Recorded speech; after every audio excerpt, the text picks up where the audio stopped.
నమస్తే ఫ్రెండ్స్, నేను మీ ఎర్రబెల్లి రజనీకాంత్. నేటి భారతం ప్రోగ్రాంకి స్వాగతం.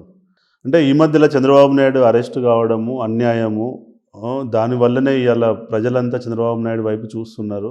జగన్మోహన్ రెడ్డి కావాలని కేసులు పెట్టి చంద్రబాబు నాయుడు తొక్కాడు కాబట్టి ఇప్పుడు సింపతి వచ్చింది అంటున్నారు. రియల్గా ఏపీలో సింపతి ఉందా చూడండి, చంద్రబాబు నాయుడు గారికి మీద? నేను మాట అన్నాను, ఏ వృక్షం లేని దగ్గరే ఆముదం వృక్షం మహావృక్షం అంటారు. ఆముదం చెట్టు. చంద్రబాబు నాయుడు మీద సింపతి ఎవరు పెంచుతున్నారు?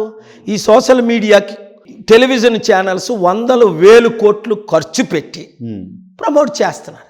చంద్రబాబు నాయుడు ఏం చేశాడు?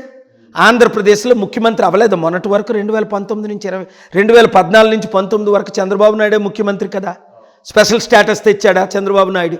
స్పెషల్ ప్యాకేజ్ తీసుకొచ్చాడా? స్మార్ట్ సిటీలు కట్టాడా? క్యాపిటల్ సిటీ కట్టాడా? పోలవరం ప్రాజెక్ట్ చేశాడా? నిరుద్యోగులకు ఉద్యోగాలు ఇచ్చాడా? రైతులకు రుణమాఫీ చేశాడా? ఒకటి చేశాడని చెప్పండి.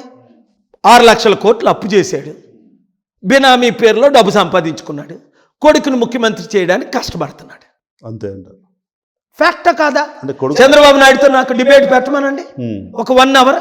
నా శిష్యుడే కదా, నా ముందు నిలబడినోడే కదా, నా మీటింగ్లకు వచ్చినోడే కదా, నేను సపోర్ట్ చేస్తేనే ముఖ్యమంత్రి అయినోడు కదా.